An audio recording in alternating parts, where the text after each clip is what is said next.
About 10 years ago, I did a give back to the arts. I did my first give back to the arts, and that was on YouTube. And I did a series of 5 comprehensive broom making lessons on YouTube that were meant to make broom making accessible. It's been a wonderful experience. I made a lot of friends because of that I didn't expect. And the lessons are going to be out there forever. They're free. And to that end, part of my research into the weaving technologies of Roman times and medieval times, in particular with band and tape weaving, with the ancient heddles that have been discovered and that I've reproduced and modified and worked with. The end result is to have a video a series of videos that explain how to make your own bow. My bows have been very successful. I brought the technology back to life and am making it through these videos hopefully much more accessible. I've got a strong belief in the fact that the bow loom was a very common and very ancient technology. There's not a lot of proof for that yet, but there's anecdotal evidence. I'll be talking about that in further videos.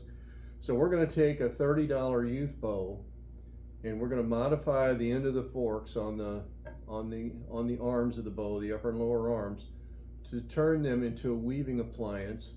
And if you got a hacksaw and a little bit of sandpaper, anybody can do this. So it's going to make this technology a lot more accessible. And I'll go through the steps in a series of videos here on YouTube on exactly how to end up with a weaving appliance that essentially makes a backstrap rig unnecessary.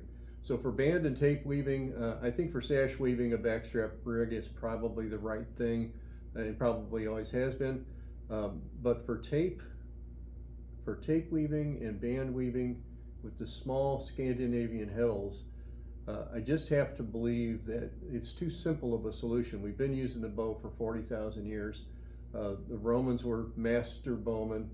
But as soon as cheap tapes were available, the bows got thrown down and nobody ever made it again until recently.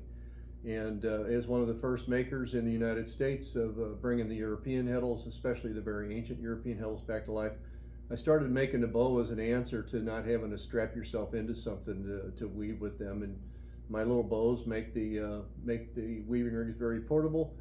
And what I want to do with this video is say, hey, you don't have to buy a bow for me. I don't want to be a bow maker full time. I do way too many types of things. So making bows full time, making weaving bows, I certainly am grateful for my customers that have bought the bows.